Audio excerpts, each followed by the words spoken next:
The Strategy of Information with Nick Inglis, on infogov.net. On today's The Strategy of Information, Nick Inglis talks with Dr. Cavoukian, one of the world's foremost experts on privacy, a former Information and Privacy Commissioner for the Canadian province of Ontario, and creator of the Privacy by Design framework. Their discussion is expansive and incredibly thought-provoking. An exciting episode today focused on privacy on today's The Strategy of Information with Nick Inglis, on infogov.net.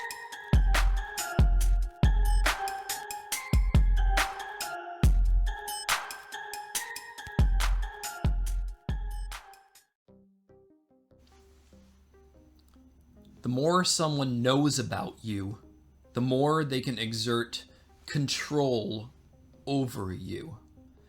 The FBI collected files during the civil rights movement as a means of leverage. The more information that you collect about a person, the more power you have and hold over that person. We now look at the J. Edgar Hoover FBI as taking abhorrent actions over civil rights leaders. But it all started with the loss of privacy of those civil rights icons. Their phones were tapped, their private information and conversations collected, and in many cases, the private information used as leverage against them, all under the banner and guise of freedom. Abhorrent. Today, Americans don't even need the FBI to keep files on us. We make those files ourselves when we share our personal information over the internet and with the companies that provide services to us. Worse yet, those companies that have provided services often sold our personal and private information to a cadre of murky companies with generic names like Cambridge Analytica, which itself became a scandal when Cambridge Analytica tried to use that personal data to swing a presidential election. Abhorrent actions that started with the loss of privacy. We've seen the Facebooks, Googles, and Amazons of the world conduct massive information collection and propagation, and as a society, at least here in America, it's been met largely with a collective shrug until very recently. That's why Americans, whether we know it or not, should be so thankful for the European Union, for their landmark privacy legislation, the General Data Protection Regulation, or as it is more commonly known, GDPR. GDPR applies to every European. It is a privacy standard, so that even here in America, if a company is doing business with a European, they must comply with GDPR.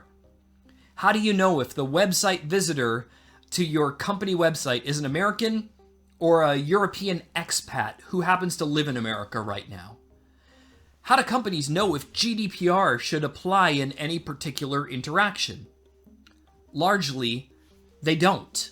And because companies are unable to tell if the person that they're talking with and interacting with or providing a web page to is or is not a European, it has meant that even American companies really do have to comply with GDPR. And Americans have been beneficiaries too of GDPR. That was a gift to America from Europe. But let's take that back one more step. Where did the ideas underlying GDPR come from? They came from Canada. And they came from our next guest and her Privacy by Design methodology. That methodology was so cherished that the authors of GDPR essentially took her concepts in whole and made them the global privacy standard.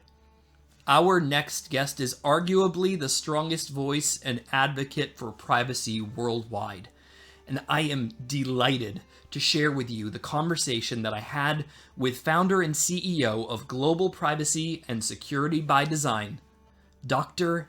Cavoukian.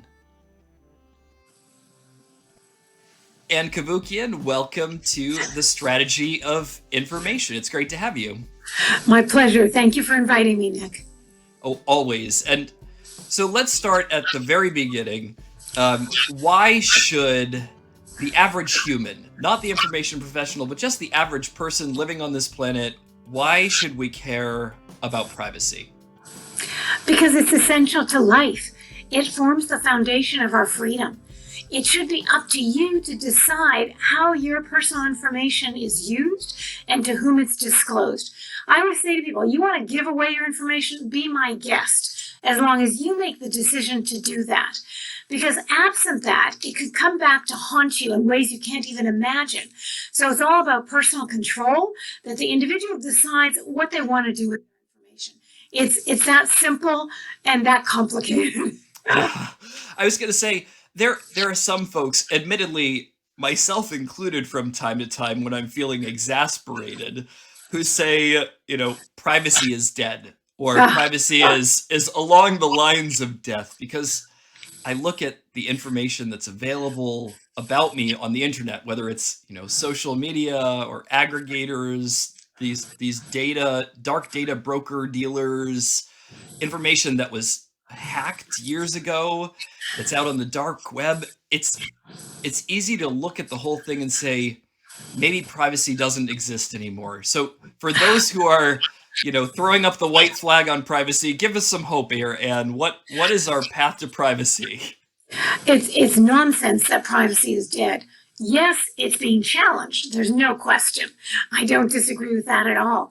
But there are so many new things also arising in response to those challenges, in response to all the surveillance that's growing. There's a whole movement called the decentralized identity movement. There's actually a decentralized identity foundation, which consists of companies like Microsoft and IBM and huge companies that are all about decentralizing your personal identifiers so that you can control who gains access to your personal information. You can release it to anyone you want to, but you get to control it, not everybody else in the companies. So I'm not suggesting that this isn't a challenge to protect our privacy, but there are so many things growing in that area. About blockchain, which is very privacy protective. I mean, that's growing through the roof. There are so many new initiatives. Every day I get sent something about some new initiative. I can barely keep up. And it's funny because, I tweet every morning. I have a large Twitter following. And invariably, there will be one or two people who will tweet back and say, lady, give it up. That ship has sailed. And I always say, are you kidding me? Get another friggin' ship. You don't give up privacy just because it's hard to do. It's essential to our freedom. And freedom is, to me, what it's all about. I love that. I love how passionate you are about this. So why should the information professional care about enabling privacy for our customers, our clients, our partners even? First of all, it would build trust like no other. There is such a growing trust deficit right now. It's mounting every day. And companies that have gotten certified for, I know we're going to talk about it, something I created years ago called Privacy by Design. They've emailed me back and they said, this has built trusted business relationships like no other. It's giving us a competitive advantage. That's why you want to do it, because your customers want it, and it's good for your information holdings. It's a win-win. Brilliant. And you've provided the perfect segue. Let's talk. You are the creator of the Privacy by Design methodology. It's the leading privacy framework. It even forms the basis of GDPR in some ways. You lead a think tank, Ryerson University, where you're a senior fellow on the topic. So let's discuss Privacy by Design. Why does it exist? And what exactly is this framework? I'm going to tell you in 2 seconds, but I also want to tell you I left Ryerson University last year only because so many people kept saying to me, please start a consulting firm and give us advice. So I finally bit the bullet and did that. And now I'm leading, it's called the Global Privacy and Security by Design Center. And the reason I focus on privacy by design, let me take you back to was appointed privacy commissioner the first term years ago. And when I started, it was a bit of a challenge because all of my staff were pretty much lawyers who were brilliant and applied the law to instances where there were privacy infractions and data breaches to offer remedies. But I wanted a different solution in addition to that, because I'm a psychologist, that's my background. And I wanted a model of prevention where we could prevent the privacy harms from arising, much like a medical model of prevention.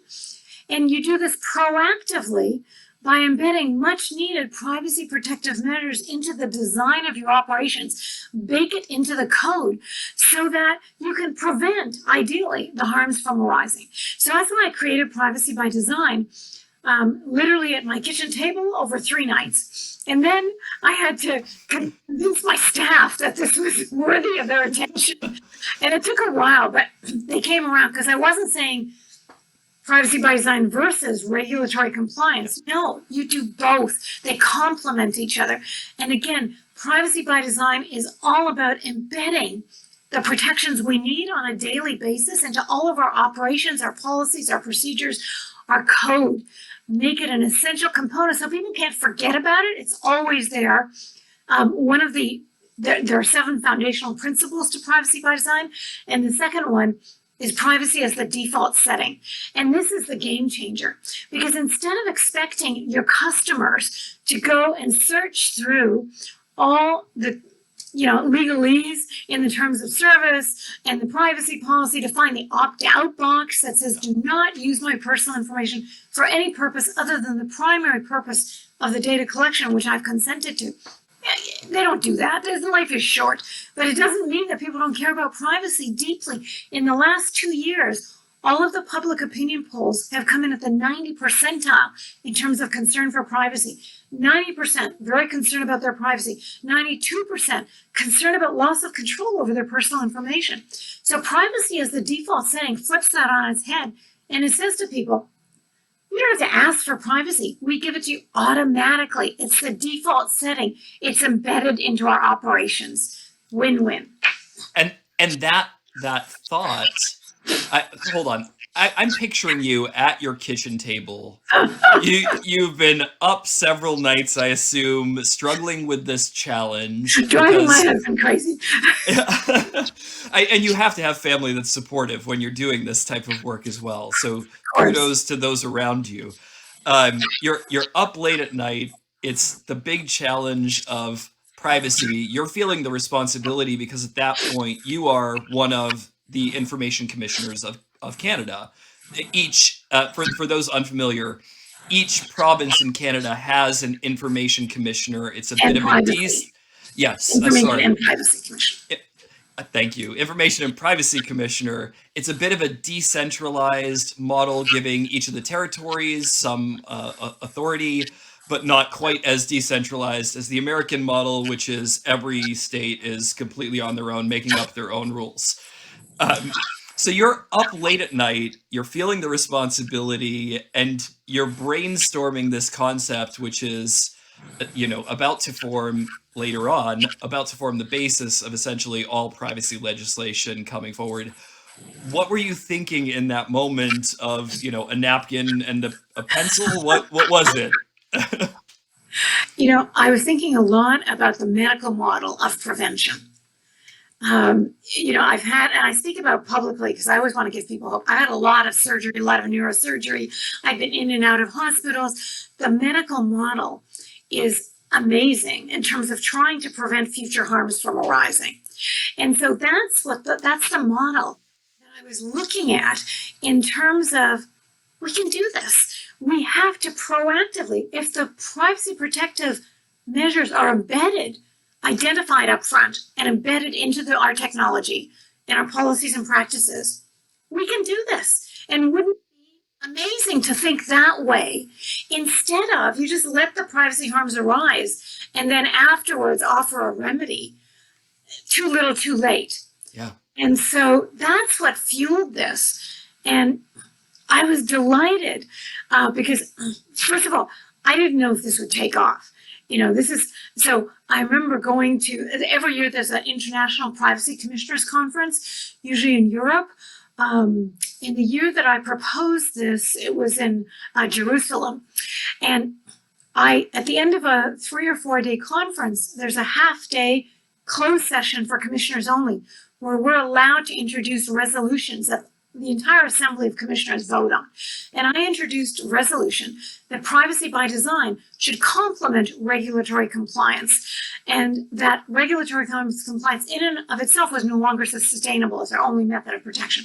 And what amazed me is that it was unanimously passed as an international standard. I couldn't believe it. And when I talked to my fellow commissioners afterwards to thank them and express my surprise, they said, come on, we know we're only reaching the tip of the iceberg through regulatory compliance. The majority of the harms through social media, online, everything, we're missing out on. So we have to change what we're doing. That's why we want to embrace this. So I was delighted. And then we've had such success since then. It's been translated into 40 languages. It's followed all around the world. And as you mentioned, it's now also part of the GDPR in the European Union, the General Data Protection Regulation, which is huge. I was absolutely thrilled. So I couldn't be more grateful to everyone for making this such a success. Yeah, it really is an incredible success story for you, in addition to a success story for privacy globally. Thank you. So you're sitting at your table, you've written out these concepts, you've brought them to the information commissioners in Jerusalem, you've voted on it, unanimous consent. What happened next? Is it your home country starts taking steps forward? No.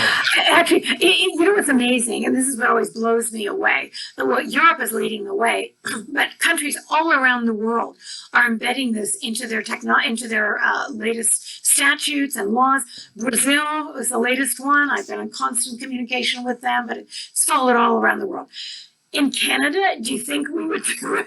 I mean, in 2018, after the GDPR came into effect, and Canada was no longer essentially equivalent, our federal private sector legislation, PIPEDA, was no longer essentially equivalent to the European legislation. So our federal privacy commissioner went to the government and said, look, we've got to upgrade our law, which was introduced early 2000s, and we need to add privacy by design into it. Because after all, they've done that in Europe, and it was developed by a Canadian and Cavoukian, so we've got to add it. And in response to that, right afterwards, early 2018, the federal government put out a paper called Towards Privacy by Design. So I was very excited that they were going to do this. They just introduced a bill like a few months ago. Do you think there's any reference to privacy by design in it? No. And you're not the only information commissioner that has raised this, going, hey, I see that you're considering an upgrade to PIPEDA, or changes. Maybe the term upgrade isn't the right word in this case. Yeah. Is there a potential for revisions so that privacy by design gets back into this change? Or, because I've heard from other information commissioners as well, a bit of frustration on this point. Yeah, I'm not betting on it, honestly, because I just don't want to get my hopes up. And we'll do whatever we can.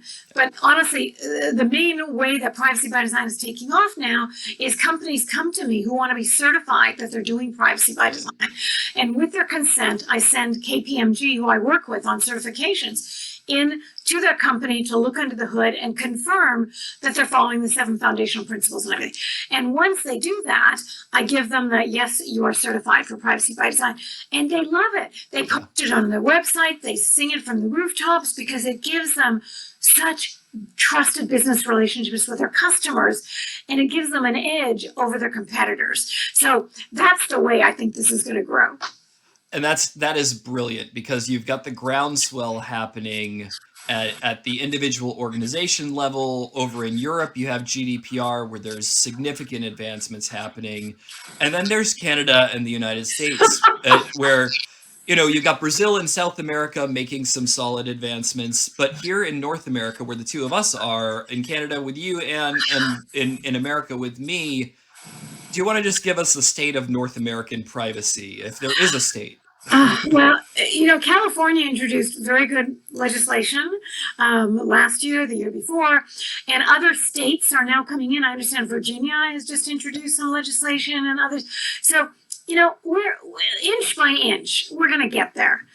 There is an outcry. People want this. So I really believe it is going to move forward. And there's talk in the United States about a federal bill potentially, which may reflect some of the GDPR. wait and see. But I always tell people, you can't get disheartened by the lack of fast activity, lack of progress quickly. These things move at a snail's pace, but we'll get there. You never give up. And that's what I want to tell people. You don't give up on these things because the odds are always against us. But regardless, we make enormous gains. I always tell people this small anecdote. I'm Armenian. That's my heritage. And my grandparents, God bless them, they were, going back in 1915, they were scheduled to be killed in the Turkish genocide of Armenians in 1915. They were in the prison and they were supposed to be killed the next morning. And my grandfather is thinking, what can he do to save his family? My father was 3 years old, through his 3-year-old son. I wouldn't be here if he wasn't successful. So what does he do? He's an artist. So big deal, right? A painter. What's that? He saw General Pasha earlier in the day, the lead for the Turkish government and everyone. So this is my grandmother telling me the story. My grandma said he always used to carry parchment paper and charcoal with him because he loved to etch. So from memory that night, grandma's holding a candle. Grandpa etches a portrait of General Pasha. In the morning, he rolls it up as they're basically leading them out to be killed, gives it to the soldier, the guard, who's taking them out. And he says, please give this to General Pasha with my regards. And the soldier says, stupid man, what's he going to want to do with this? He doesn't want it. And my grandfather thought that was over. And just minutes before they're about to be killed, General Pasha on horseback comes rolling in at a huge fast pace, waving the parchment paper. And he said, who did this? I want to know who did this. And my grandfather says, Efendi, that means sir in Turkish. I did it with my regards. He said, I like it very much. You and your family, you're free to go. That freed my family. I wouldn't be here if it wasn't for my grandfather against all odds doing something like that. So I use that as a silly example. As an example, you don't give up because the odds are against you. You ignore the odds, you do the best you can. Far from a silly example. So what you're saying is, in your heritage, there's just no stopping you, which is really what the rest of us have seen. Is there's no stopping Ann Cavoukian on this issue of privacy. I owe it to my grandfather. You do. What a beautiful story. Thank you. Thank you for sharing that. That's deeply personal and beautiful. Thank you. I just want to give people hope. That's what I always want to do, is you give people hope. You may go through terrible times in your life, medical surgeries, etc. There's always hope, and there's always to get to the next step. And that's what I want to tell about privacy. Because privacy, drives me crazy when people say it's about having something to hide. It's such nonsense. It's about the crazy blue sky thinking, the crazy ideas where innovation and creativity come out of, but you need to be able to do that in your own space. That's what it's about, and it has to be your choice when you want to reveal that kind of information. I love that. So let's talk about you for a bit. You're arguably the leading voice in the realm of privacy. I don't think that happened overnight, although when I arrived here in the space, actually paying attention beyond the realms of information management, because let's be clear, most of us on the information side, we weren't paying attention to privacy until really GDPR made us all listen to privacy. We started hearing the rumblings of GDPR and thought, hey, this is probably going to affect what we do, and it has. So let's go back in time and talk about your early career, because we know where you are today. But what was your path to getting there? What was your early career like? It's the strangest things. So after I got my PhD, I was hired by the Attorney General of Ontario to create. Actually, it was interesting. The Deputy Attorney General had read a paper that I had written during my graduate work on vandalism, taking an empirical approach, not just a legal approach to vandalism.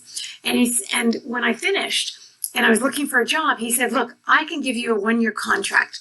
I can't give you more than that at this point, because I want you to convince my lawyers at the Attorney General's office that taking an empirical approach to legal issues has some merit.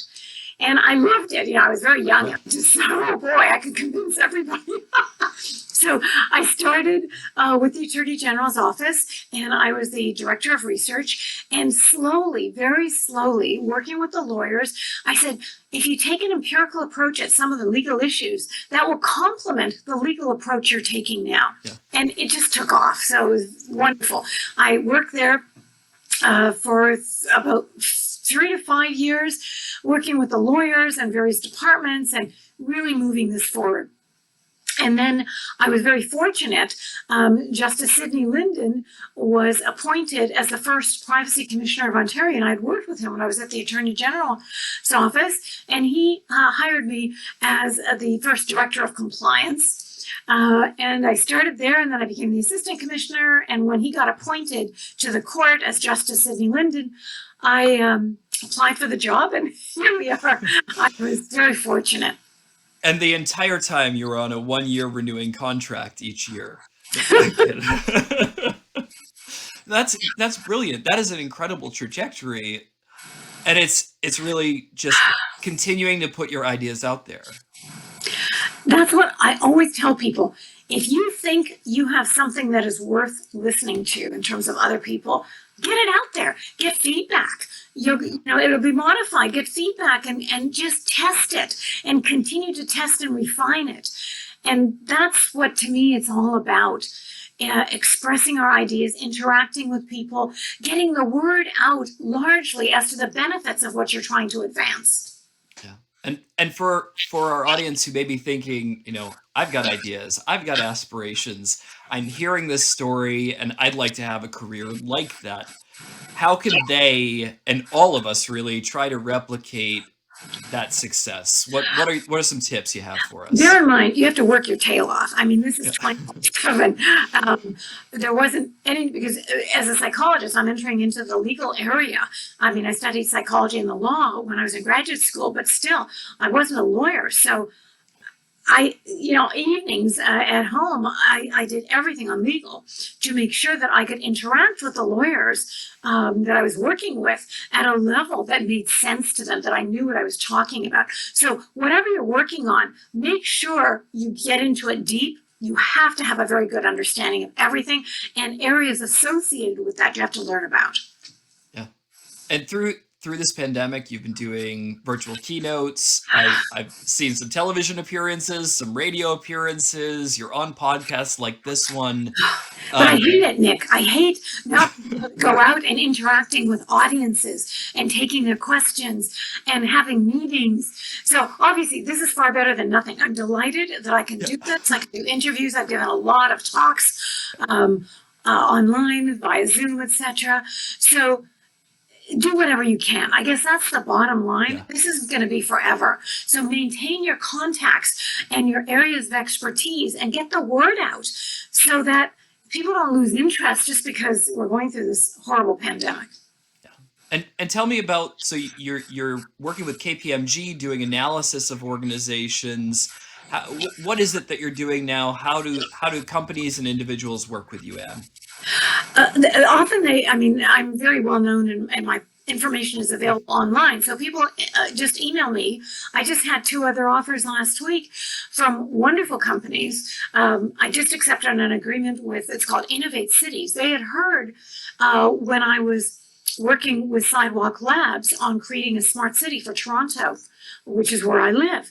And I was very excited to be approached by Sidewalk Labs because they wanted to embed privacy by design into the smart city they envisioned for Toronto. And that's exactly what I wanted. You see, I'm on the International Council of Smart Cities, and most of the smart cities in the Far East, China, Dubai, etc., they're all smart cities of surveillance. That's the last thing I want here.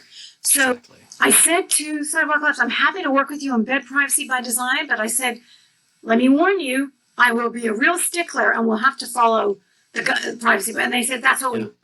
Well, that's what they want until they got challenged.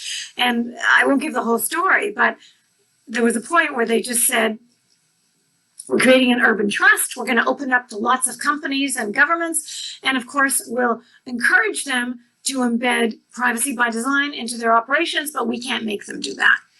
And the minute they said that, had to resign. I resigned the following morning because you can't leave this as a voluntary choice. You have to say it's privacy by design. This is the methodology we're following. So I resigned, and you wouldn't believe this. I got more media contacts for interviews all over the world than on any other story. They couldn't believe I was leaving such a lucrative position with Sidewalk Labs, an alphabet company. And I said, there's no way I could do that. The good news is others then contacted me. So Waterfront Toronto, who is the governing body for the sidewalk for the City of Toronto Smart City, approached me that like within an hour of my resignation. They said, come work with us directly. We want to de-identify all data at source. And now Innovate States, which represents the creation of smart cities all around the world, they approached me and they said, we want to do this. Come work with us. So I'm thrilled to be working with companies that want to embed privacy by design. And you see, privacy by design, the beauty of it, in my view, is it's privacy and data utility, privacy and security. It's not the stupid dated zero-sum model of privacy versus security where privacy always loses out. No, I don't want either side to lose out. It's a win-win, and that's what I love growing. And this has been absolutely wonderful. Open microphone to wrap things up. Is there something that maybe I haven't asked you a question about, but you want to impart to our audience, or there's something that all people should hear about privacy to wrap things up here? The message that I've been imparting, that don't let anyone say to you, privacy is dead. No, in fact, we're hiring. There are more opportunities and privacy jobs. You wouldn't believe how it's growing. So there's no question surveillance is also mounting, but that doesn't mean you give up on privacy. You never give up. You continue in whatever areas you can, and you remind people it's not privacy versus anything. It's privacy, and it will grow your brand. It will make it better. There's nothing negative about this. It's a win-win. I love it. And I have this life mantra that I stick to is do things, change the world. You have done things, you have changed the world, and you're just a shining example in this profession of somebody who just works hard and has really achieved some incredible things on behalf of us all. So thank you so much. Thank you so much. This has been my pleasure. All the best. Such a powerful conversation and stories shared by Dr. Ann Cavoukian. We have all been beneficiaries of her work, and it was an honor to share this conversation with you. A huge thank you to Dr. Ann Cavoukian for joining me for this conversation. That's our episode, but before you head out, be sure to subscribe to the Strategy of Information. And if you love conversations like this, help us make more possible by supporting the program. Head to infogov.net to learn more. Our next episode is going to take us back to the heyday of imaging and the birth of many of the concepts that we now take for granted in the information profession. We are taking a trip over time with our guest, Bob Larrivee. Bob recently announced his retirement, and I wanted to share with you some of the stories that I've heard bits and pieces of from Bob over the years.